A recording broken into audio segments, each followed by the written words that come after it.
आज आम्ही कित्याक आयिल्ले आसा हे एक काँग्रेस कार्यकर्ता ते पयलींच्यान काँग्रेस कार्यकर्ता म्हणजे हांगासलो जो बगोडा हेवटेंतल्यान तेवटेन उडी मारून गेल्लो जो मिनिस्टर आसा पळय ताजे खातीर सुद्दां हे बायलेन काम केल्लें आसा।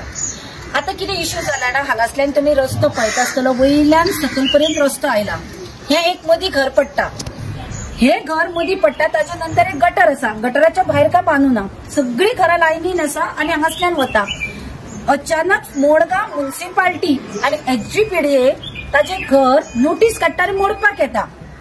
आमी कितें म्हणटा, जेन्ना आता सीएम गावागावांनी भोंवता आनी जे आउटसायडर आसात पळय, जाणी हालींच घर बांदल्या, तांकां म्हणटा तो भायले लोक येवन रावले, तांच्या मनान दुखता की आमचे घर ना, आमकां घर केन्ना रजिस्टर जातले, तेन्ना तो गावागावांनी वचून ती घरां रजिस्टर करपाक सोदता।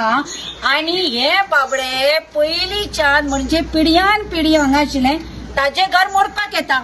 म्हणजे आमी म्हणटात पळय सदांच बीजेपी सरकार तांचे एक हत्ती सारखे, खावपाचे दात वेगळे आणि दाखोवपाचे दात वेगळे।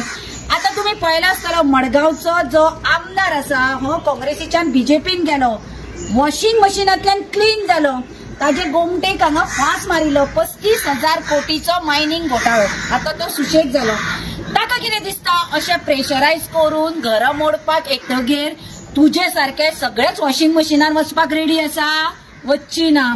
आम्ही काँग्रेस पार्टी आमच्या कार्यकर्त्यां बरोबर उभी रावतली, कित्याक ताजे घर लिगल आसा, ताजे कडेन मुणकारी सुद्धा ऑर्डर जाल्ली आसा, ते टॅक्स फारीक करता, घर लिगल आसा आणि नसतना सुणी चडयल्या भशेन कोणाकूय ताच्या घराचेर कंप्लेन करून रावन ताका त्रास करपाक सोदतात। आमी हेच सदां सांगतात, हे बीजेपी सरकाराचे आसात पळय आमदार, हे सुळाचे राजकारण करतात, पूण आमी बळी पडची